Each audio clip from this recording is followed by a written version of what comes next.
Манай компанийн үндсэн гол төсөл бол ЗИС алтны хайгуулын чандмын төсөл. Сүүлийн 5 жилийн туршид энэ төсөлтөөр ажиллаж байгаа. Ойролцоогоор 7 сая гаруй он долларын хөрөнгө оруулалтыг хийгээд байна. Төслийн үн шат ихний хэсэгтээ явж байгаа бөгөөд одоо ч хийх зүйл маш их байна. Жил болгон олон тооны өргөмжлөлт хийх ёстой ч түүнд ихээхэн хэмжээний хөрөнгө оруулалт шаардлагатай байдаг. Үннийг хэлэхэд гадаадын хөрөнгө оруулалтыг зохицуулах тухай хууль биднийг ихээхэн хүнд байдалд оруулж байна. Яагаад гэвэл хайгуулын төслийн онцлог нь ирээдүйд тодорхойгүй ашиг тултал байгаа эсэх нь мэдэгддэггүй. Энэ төсөл рүү олон улсын зах зээлээс гадны хөрөнгө оруулагчдыг Монгол руу татах нь илүү хүнд болоод байна. Шинэ засгийн газар манайхтай адил төслүүдэд гадаадын хөрөнгө оруулагчдыг цаашид татаж чадах нөхцөл боломжийг бүрдүүлэх хууль дүрэн батлах байх гэдэгт итгэлтэй байна. Бид цаашид хайгуулаа үргэлжлүүлэн Монголын баруун хэсэгт томоохон орд газар нэхэн ихээхэн чухал юм. Учир нь одоо Монголд ажил олгож буй үндсэн 2 том байрлал байгаа нь Улаанбаатар хот, Өмнөговь аймаг.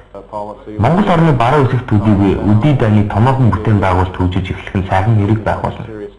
Тиймээс бид ихтэй ажиллаж байгаа.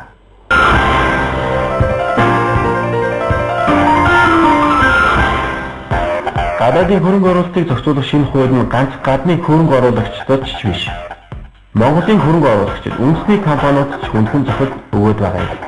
Гаднаас хөрөнгө оруулах чадахгүй Монголын компаниудын үнэлгээ борч. Гадаадынхны хямдхан өгөөж болох болцоо бүрдсэн гэдгийг үндэсний компаниудын төлөөлөд хэлж байна. Яг манайх ч бас яг энэ зах зээлийн систем үүсээд 20 жил болж байгаа учраас манай нийт ард түмэн сонгогчид бас яг энэ эдийн засгийн нарийн ойлголттой болж амжаагүй юм л да тий. Тэгэхээр манай лидерүүд улс төрчдүүд миний бодлоор ойлгохгүй байгаа юм байхгүй. Бүгдээрээ маш сайн ойлгож байгаа тий. Цэцлэг эсрэг явж байгаа хөрөнгө оруулагчдыг үргэлж чамж байгаа тий. Тэрийг бүрэн мэдж байгаа. Гэхдээ эцэс сонгогдохыг хүсэж байгаа юм бол тэр сонгогдох магадлал тий ихсхийн тулд ялгаагаар популист юм яриад нөгөө түрүү барьжаас намаа муулаад тэгэл ахыг бодно тэр үл ойлгомжтой. Тэгэхээр дөөрч хийж байгаа яг зөв тий. Хүний бодол тэгээд арай урт удаан цагийн бодлого тэгээд өвнө маргаашийн одоо амбиц хоёр ингээд хоорондоо мөрөгсчээд байна л да. Тэгээд богино хугацааны амбицэнд хэлчихэд байна. Тэгэхээр хоёрын давхарчаад байна л да тий. Нэгдүгээрт манайх ер нь хууль дүр маш хангалаад байна тий. Тэр нь бас сонгуультай холбоотой асуудал юм байна. Хоёрдугаар нөгөө талаас дэлхийн эдийн засгийн хөрөнгөний зах зээлийн байдал маш хүндэрчээд байна. Тэгэхээр Монгол юу толгороод байгааг бол Монгол яг фиксийнхээ эсрэгээр дэлхийн эдийн засаг бараг агшилтанд орох гэж байхад манайх юм хангалаад байдаг. Тэгэхээр одоо энэ давхарсан нөхцөл болохоор тийм Монголын масмалын салбарт бол төсөл санхүү тий тэрний шийдлэр бол хүнд нөхцөл толгороод байна л да. Тэгээ Монголын өөрсдийн компаниудад хэлж байна тий. Одоо энэ хууль чинь нэг өсөндөө монголчууд илүү хувийг авч үлдээсэй гэсэн уг нь цаад бодлого байгаа шүү дээ. Жинхнээс юу болж байгааг бол монголчууд ихэнх байгаа компаниуд хөрөнгө босгож чадахгүй байна. Тийм учраас хуваач авч үлдэж чадахгүй одоо зарахтай тулаад байна шүү дээ. Жишээлбэл энэ хурлыг өчөөд байна шүү дээ. Цэвэр санхүүгийн хөрөнгө оруулагч маш зөөхөн ирсэн байна. Ямар хөрөнгө оруулагч бирж байгаа гэвэл нөгөө нэг том олон улсын авраг уулуурхан компаниуд ирж байна. Яагаад бид нэр энд иргэлдээд байгаа гэвэл Монголын жижиг хурган компаниуд мөнгө босгож чадахгүй гэдгийг мэдээд эдний активны үнэнд нам мамаад эдгээр хямдханаар худалдаж авах гэж ирж байна. Тэгэхээр энэ хууль бол яг бодлогынхаа сөрөг эффекттэй л үүсэж байна одоо энэ. Хөрөнгө оруулалтын орчин бодвол гайгүй явж ирсэн. Энэ одоо Монгол улс ард зах зээл шилжснээс хойш бол их юм хийж байна. Гэвч одоо бас дэлхийн нөгөө өндөр хөгжилтэй орнуудын уул уурхай хөгжсөн орнуудын хэмжээнд очих бол бас болоогүй л байна. Үе өөрчлөгддөг. Тэрний хажуугаар бас янз бүрийн тийм тоос судалгаа муутай хууль их гарч ирээд тэр нь одоо энэ салбарынх нэг айгүй эвгүй байдалд оруулж байгаа байхгүй. Тэгэхээр аливаа хуулийг гаргахын тулд салбарын мэргэжилтнүүдийн саналыг сонсдог, мөн төрийн ус байгууллагуудын саналыг сонсдог, судалгаа тооцоо сайн хийдэг тийм байж тэр хуулийг баталж гаргах шаардлага байна. Тэр хуулинд одоо тэр нөгөө Монголын талын хувь хэмжээ 51-ээс доошгүй байна гэдээ оруулдаг, 50%-аас доошгүй байна. За энэ бол үнэхээр одоо бас одоо хөрөнгө оруулагч нарт маш их тийм үргэх одоо нөхцөл бүрдэж байгаа. За мөн түүнээс гадна альва хууль гарах юм бол эргэж үйлчлдэг байх ёстой. Гарсан өдрөөс хойш мөрдөх ёстой.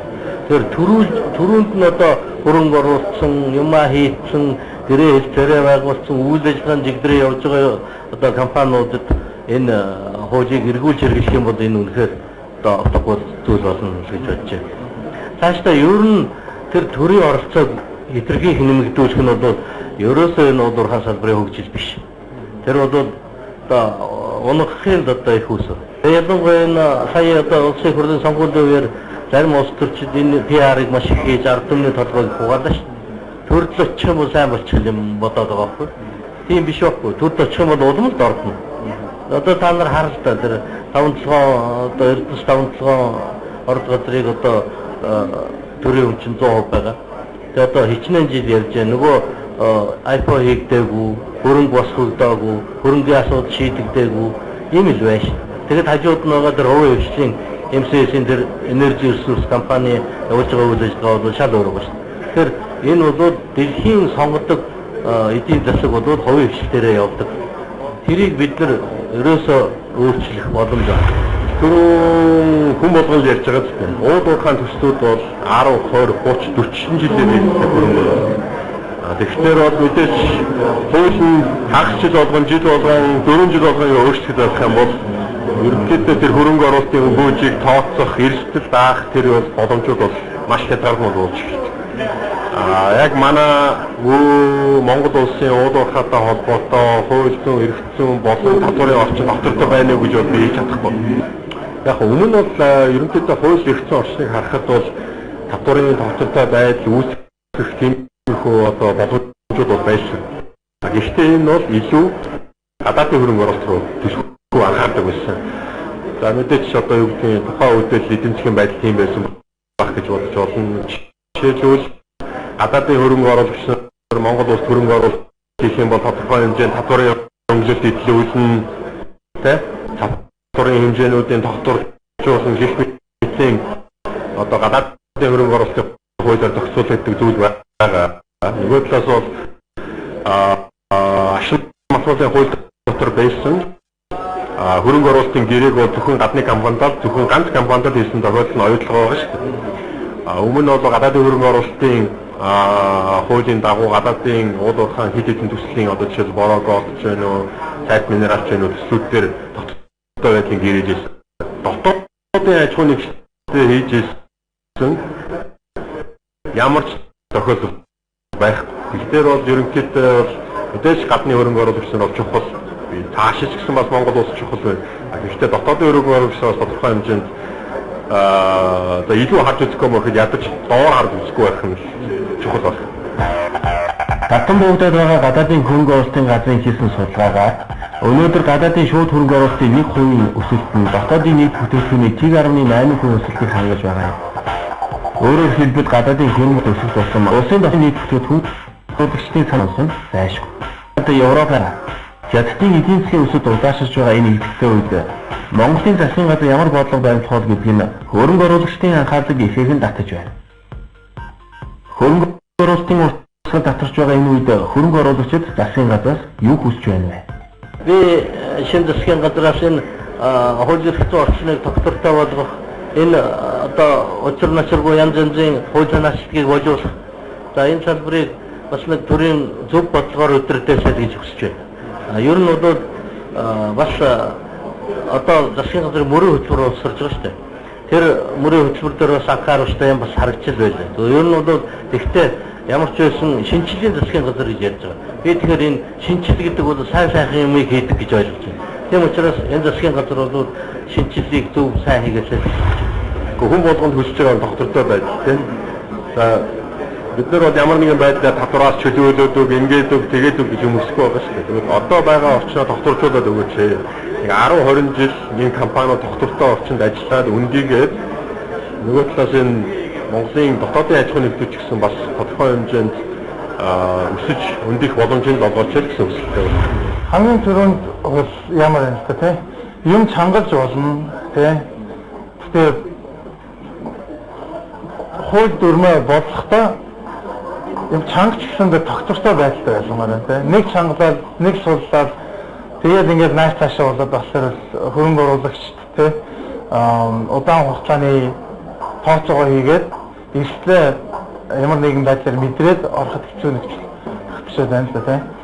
Тэгээ хоёр дахь хэлэх юм бол Монгол улс аль болохоор өөртөө хэмийг авч үлдэх нь тийм зөв санаа биш хэрэг. Гэхдээ юм чинь 0.100% бол 0 шүү дээ. Ямар нэгэн юмны 30%, 40%, 50, 70% юм болно тийм. Тэгэхээр одоо манай төрийн ганц хөдөлгөөнд оруулах гэдэг 5 толгой төсөлгч чинь тэгээд одоо хүртэл наашгүй цаашгүй явж байна шүү дээ тийм. Ерөнхийдөө баг зэргийн үйлдвэрлэлээр явж байна. Дэлхийн коксын үрсний баг хамгийн том объект гэхэд тэгэхээр бол барьж амжаагүй, юу ч хийж амжаагүй юмыг тэг урчлаад нэг яагаад байх юм бол байхгүй гэж би бодож байна. Хөрөнгө оруулалтын нөхцөлийг таатаа болгоод тийм энэ салбарыг хөлдөөрөн зогсоогоод том уурхай үйлдвэртэй болсны дараа бид нар хуулийг чангаж болж байна. Бид нар миний бодлоор л Австрали, Канадад дуурайгаад ингээл Австрали том татвар тавьчлаа, Канадад ингээд чангавчлаа гэдэг дагаад бид нар ч 100-200 жилийн түүхтэй том салбартай манай ашиг насны салбар чинь тэгээд өчигдөр ярьж байгаа Монголын хамгийн хууч уурхай чинь шарын гол 30 хэдэн жилийн бас настай юм байна шүү. Миний хэлэх юм бол бүр бүдүүлгээр ярих юм бол тийм Монгол юмаа өөртөө хурааж авч болно. Гэхдээ одоо бариулсныхаа дараа тийх хэрэгтэй шүү дээ. Одоо ганц хөлдөр болох гэж байгаа ноён толгой байна тийм. Тэгээд бас барьж хэмжээг багтанд олон юм дараад ах шаардлага байна. Том уурхай бариулах хэрэгтэй шүү дээ. Тэгээд тэр хөрөнгө оруулагч гадаад ихснийхээ мөнгийг буцаад авсан байх хэрэгтэй. Тэрний дараа яриа ярьж болно шүү дээ. Чили улс өөр тэгсэн тийм. Мексик газрын тосны салбараа бас тэгсэн.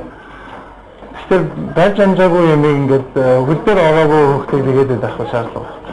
Хөрөнгө оруулагчид шинэ засгийн газраас тогтвортой бас тодорхой байдлыг хүсэж байна. Хэрвээ хууль дүрм журамдаа өөрчлөлт оруулах гэж байгаа түүнийгээ түргэншуурхаа хийж олон нийтэд аль болох зүгээр мэдээлэхийг тэд маш их хүсэж байгаа юм. Ямар ч хөрөнгө оруулалтын орчин дасан зогсож ажиллаж чадна гэдгээ гадаад төдийгүй дотоодын хөрөнгө оруулагч нарт хэлж байгаа юм. Хамгийн гол нь тодорхой бас тогтвортой байдал шүү гэдгийг хөрөнгө оруулагч нарт дахин онцолж байна. Үүний нөгөө талд өнгөрсөн 5 дугаар сард батлагдсан гадаадын хөрөнгө оруулалтыг зохицуулах тухай шинэ хууль нь гадаадын хөрөнгө оруулалтыг зохицуулах гэхээс илүү дотоодын хөрөнгө оруулагч нар дотоодын үндэсний компаниудад хүндхэн зохиолт болж байна. Тиймээс энэхүү хуулийн алдаа мадыг яаралтай засаж сайжруулах шаардлагатай байгаа гэдгийг дотоодын компаниудын төлөөлөл хэллээ. Хөгжил хөтөлбөрөөр энэ хүрээд өндөрлөж байна. Дараа 7 хоног дахин уулзлаа баярлалаа.